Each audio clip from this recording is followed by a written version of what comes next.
Chairperson, the Minister of Home Affairs, the Honourable Malusi Gigaba, was at a fashion show, rubbing shoulders with the rich and famous when the call came informing him that he had got the top job and would be our next finance minister. It was not long before the new minister and his sidekick, Malusi Gigaba, swooped down rather like Batman and Robin on National Treasury. The minister, to his credit, passed the first big test of any finance minister in our country. He lasted the weekend. Chairperson, this was the culmination of a shameful midnight cabinet reshuffle. President Jacob Zuma had recalled the former Minister of Finance, Pravin Gordhan, from an international investor roadshow on the basis of a bizarre intelligence report claiming that he was part of a plot to mobilize people to overthrow the state, and then promptly fired him, can you believe it, to improve efficiency and effectiveness. The truth is that had the President been serious about improving efficiency and effectiveness, he would have fired the Honourable Batabile Dlamini and the Honourable Faith Matambi, who together could barely run a bath. The Deputy President, Cyril Ramaphosa, condemned the cabinet reshuffle, saying it was unacceptable. Even the ANC Secretary-General, Gwede Mantashe, condemned the cabinet reshuffle, saying he was very uncomfortable. But the minister defended the cabinet reshuffle by condemning those who had condemned the cabinet reshuffle. He dismissed them, and I quote, as a bag of so-called ANC stalwarts and disillusioned ex-ANC leaders who were ill-disciplined. The fact is, President Jacob Zuma's midnight cabinet reshuffle had nothing to do with efficiency and effectiveness and everything to do with capturing the National Treasury for his number one clients, the Guptas. And the President had the perfect man for the job in his new finance minister, the Honourable Malusi Gigaba, because in his own words, I don't ask questions, I simply comply with instructions. Speaker, things have been an absolute shambles since the minister took over, as he somersaulted between radical economic transformation and inclusive economic growth, and between attacking orthodox and right-wing economists at National Treasury and supporting the skilled and experienced team at National Treasury. Now, if the minister's objective is to deliver policy uncertainty, as he seemed to suggest a few minutes ago, well, he is succeeding. Speaker, however, things went from bad to worse when the minister appointed Professor Chris Malakane, who seems to have been trained at the Hugo Chavez School of Economics and who has some frankly mad ideas about the economy, including nationalizing the banks, nationalizing the mines, nationalizing the insurance companies, and he employed him as his economic advisor at Treasury. Now, Chairperson, of course, when you have a minister who in his own words simply complies with instructions and so evidently has no ideas of his own, who advises him is an important issue. Chairperson, things began to spin out of control. The minister told his economic advisor to keep quiet, but his economic advisor told the minister he would never shut up. The minister was forced into damage control mode, sending his economic advisor to the equivalent of a re-education camp to be rehabilitated. Now, I've said this before, and I'll say it again.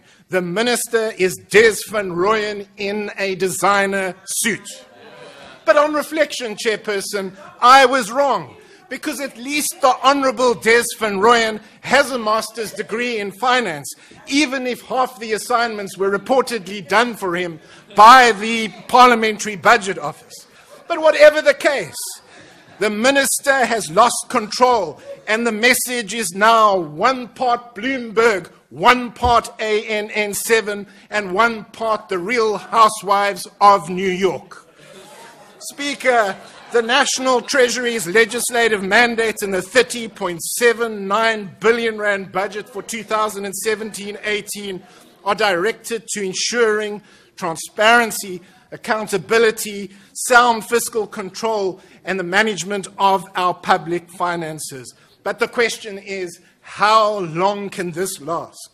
Because, like all politicians accumulating power, the ministers concealed his real political agenda, which he revealed in an unguarded moment during his maiden press conference, and which includes a strong commitment to implementing radical economic transformation and an attack on the National Treasury, which he believes is dominated by big business, by international investors and orthodox economists.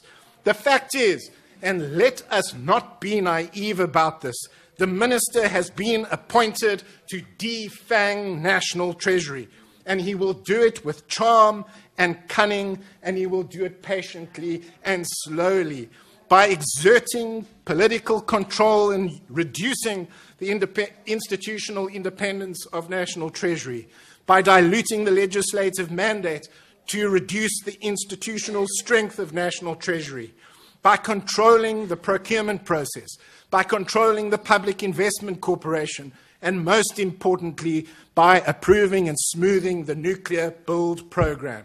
If you look carefully, the work has already begun below the line, with the minister in the presidency power-grabbing the budget prioritization process from National Treasury, and the Minister of Justice and Correctional Services power-grabbing control of the Financial Intelligence Center from National Treasury.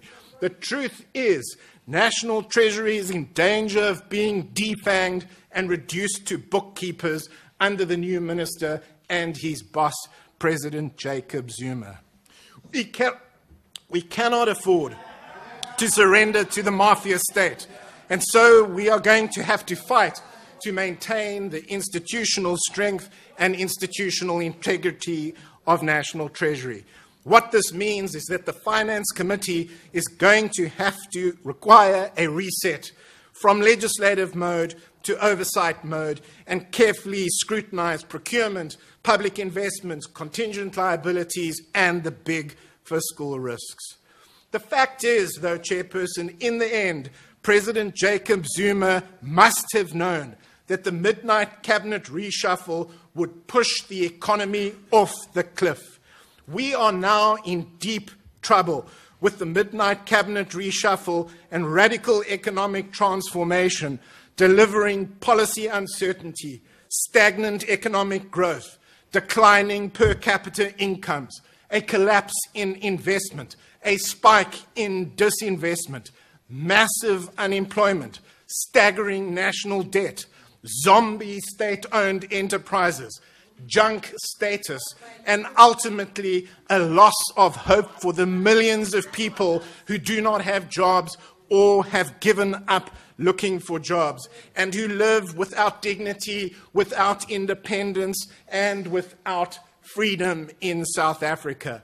That is why it is not an exaggeration to say that President Jacob Zuma's midnight cabinet reshuffle and his policy of radical economic transformation amounts to the premeditated murder of the economy in South Africa.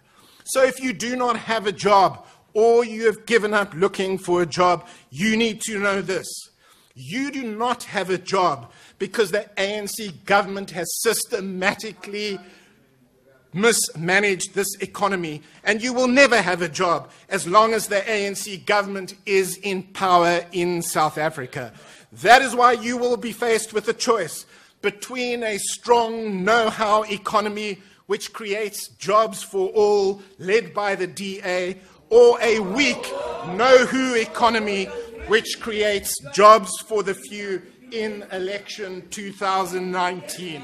And we say, bring it on. Thank you, Honorable Menier.